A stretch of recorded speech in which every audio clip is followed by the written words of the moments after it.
Hello dear students, welcome to my channel beat competition.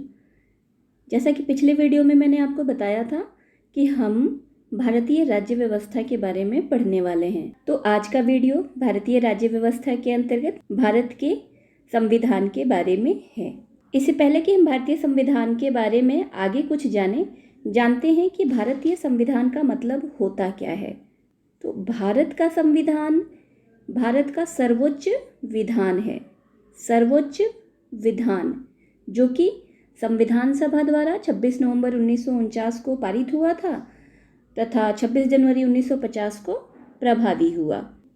और इसलिए जिस दिन भारत का संविधान पारित हुआ अर्थात 26 नवंबर 1949 को भारत के संविधान दिवस के रूप में घोषित किया गया है। और जिस दिन भारत का संविधान लागू हुआ अर्थात 26 जनवरी को, वह दिन भारत का गणतंत्र दिवस के रूप में मनाया जाता है। चलिए जानते हैं संविधान का मतलब क्या है। तो संविधान एक पुस्तक के समान है और इसमें वे सारे मूल नियम वर्णित हैं जिसके आधार पे हमारे देश की शासन व्यवस्था, कानून का संचालन होता है। तो हम कह सकते हैं कि संविधान एक ऐसा विधिक दस्तावेज है जिसमें देश की शासन व्यवस्था, कानून, इन सभी को चलाने के मूल नियम वर्णित हैं। जब संविधान लागू हुआ था अर्थात 26 जनवरी 1950 को, तब हमारे संविधान में 22 भाग, 395 अनुच्छेद और 8 अनुसूचियां थीं। ये आप नोट करेंगे और जिस तरीके से आपको ये नोट्स दिख रहा है पेपर पे लिखा हुआ, बिल्कुल आप भी ऐसा ही लिखेंगे।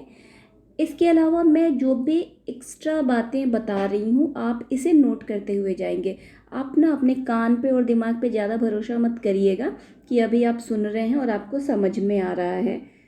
सुन तो रहे हैं वो ठीक है, लेकिन ये सुनी हुई बातें बहुत ज़्यादा दिन तक याद नहीं रहेंगी। तो इसको आप कॉपी पे साथ साथ लिखते चलिए।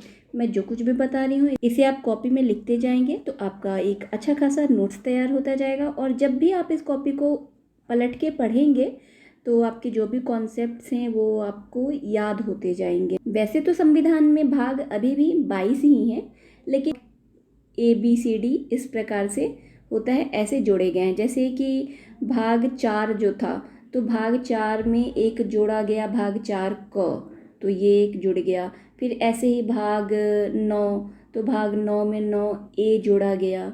तो इस प्रकार से अन्य भाग जोड़े गए हैं। कहने का मतलब ये है कि भाग जो है 22 तक ही अंक है। 22 के बाद भाग 23, 24, 25 ऐसे नहीं है, लेकिन संख्या के रूप में 25 है। जैसे कि भाग 4A जोड़ा गया, भाग 9A जोड़ा गया है। तो इस तरीके से अन्य भाग जोड़े जाने के कारण भाग की संख्या 25 है, लेकिन अंक के रूप में अगर हम देखेंगे तो 22 भाग ही हैं।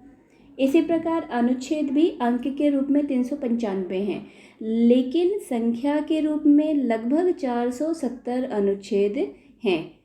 इसका मतलब ये है कि जैसे अनुच्छेद 395 के बाद 396, 397, 398 इस प्रकार से नंबर नहीं है, बल्कि अनुच्छेदों में 1, 2, 3, 4 क ख ग आ ABCD इस प्रकार से जोड़ा गया है। तो ये नंबर्स जो हैं वो 470 के आसपास हैं, लेकिन अंक के रूप में अगर देखेंगे तो वो 395 ही हैं।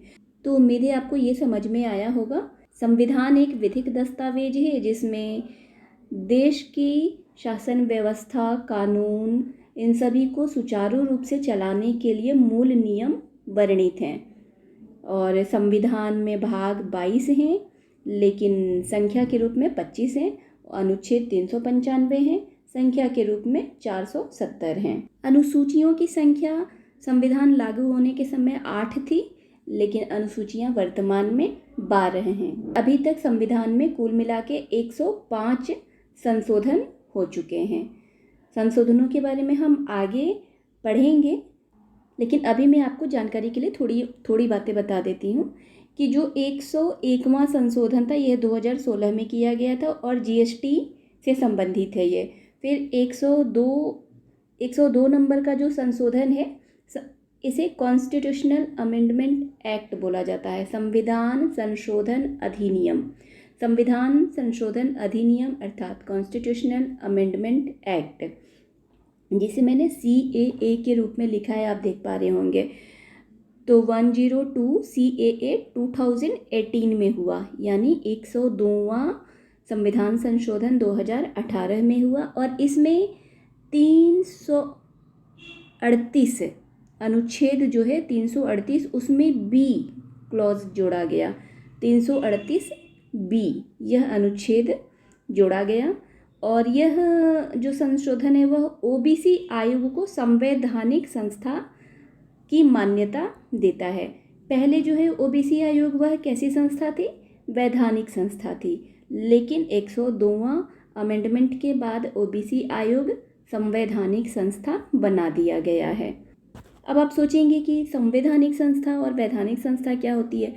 तो संविधान में जिसका वर्णन होता है उसे संवैधानिक कहते हैं। अब चूंकि 102वां संशोधन जो है वो 338 में क्लॉज बी जोड़ा गया है, तो 338 के बारे में जान लेते हैं कि अनुच्छेद 338 जो है वो उसमें SC आयोग के बारे में वर्णन किया गया है। और 338A बाद में जोड़ा गया था, यह ST आयोग को मान्यता देता है। OBC आयोग को मान्यता देने वाला 338B क्लॉज जोड़ा गया 102वें संविधान संशोधन के द्वारा। उम्मीद है आपको ये समझ में आया होगा। 103वां संविधान संशोधन अधिनियम ये 2019 में आया था और इसके तहत सवर्णों को 10% आर्थिक आरक्षण दिया गया था। हम सारे संशोधनों के बारे में आगे बहुत डिटेल में पढ़ेंगे, अभी मैं आपको बस थोड़ा सा परिचय दे रही हूँ। 104वां संविधान संशोधन अधिनियम यह 2020 में आया था और इसके तहत लोकसभा में और राज्यों की विधानसभाओं में SC और ST का रिजर्वेशन 10 वर्ष तक के लिए पुनः बढ़ा दिया गया। तो इस प्रकार अब 2030 तक SC ST का रिजर्वेशन जो है वो लोकसभा में और राज्य विधानसभाओं में वैसा ही रहेगा जैसे पहले था। और इसी संशोधन के तहत यानी 104वां संविधान संशोधन के तहत लोकसभा में और राज्य विधानसभाओं में पहले जो एंग्लो इंडियन की सीट रिजर्व हुआ करती थी उस सीट को नहीं बढ़ाया गया है। मतलब लोकसभा और राज्य विधानसभाओं में एंग्लो इंडियन का प्रतिनिधित्व अब नहीं है। फिर 105वां संविधान संशोधन अधिनियम यह अभी हाल ही में हुआ है और 105वां संविधान संशोधन जो है वह राज्य सरकारों को OBC की लिस्ट बनाने का अधिकार देता है। यह अधिकार पहले सिर्फ केंद्र सरकार को थी। और 105वां संविधान संशोधन अधिनियम जो है वह 127वां संशोधन विधेयक था। यानी कोई भी अधिनियम जब बनता है ना, संशोधन अधिनियम, तो पहले विधेयक पारित होता है, आपको पता है, पहले बिल पारित होता है, बिल पेश होता है और वह बिल जब पारित हो जाता है तो वो फिर अधिनियम बन जाता है। अगर आप बिल्कुल नए स्टूडेंट्स हैं तो हो सकता है कि अभी मैंने जो कुछ भी ये संशोधन और अधिनियम के बारे में बताया आपको ना समझ में आए, लेकिन धीरे धीरे आप सारे वीडियोस देखते जाइए। जैसे जैसे हम क्लास में आगे बढ़ते जाएंगे सारी चीज़ें बिल्कुल क्लियर होती जाएंगी।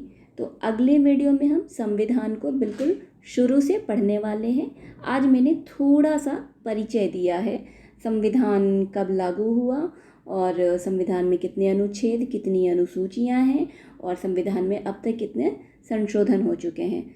संशोधन होने के पहले विधेयक पेश होता है, विधेयक पारित होने के बाद वही अधिनियम बन जाता है। मतलब पहले संशोधन के संबंधित संशोधन विधेयक पेश होता है और पारित होने के बाद यही संशोधन विधेयक संशोधन अधिनियम बन जाता है। इन सब चीज़ों पे हम बहुत डिटेल में आगे डिस्कशन करेंगे। तब तक के लिए आप अपनी पेन और कॉपी तैयार कर लीजिए और नई कॉपी में भारतीय संविधान का नोट्स बनाना शुरू करिए।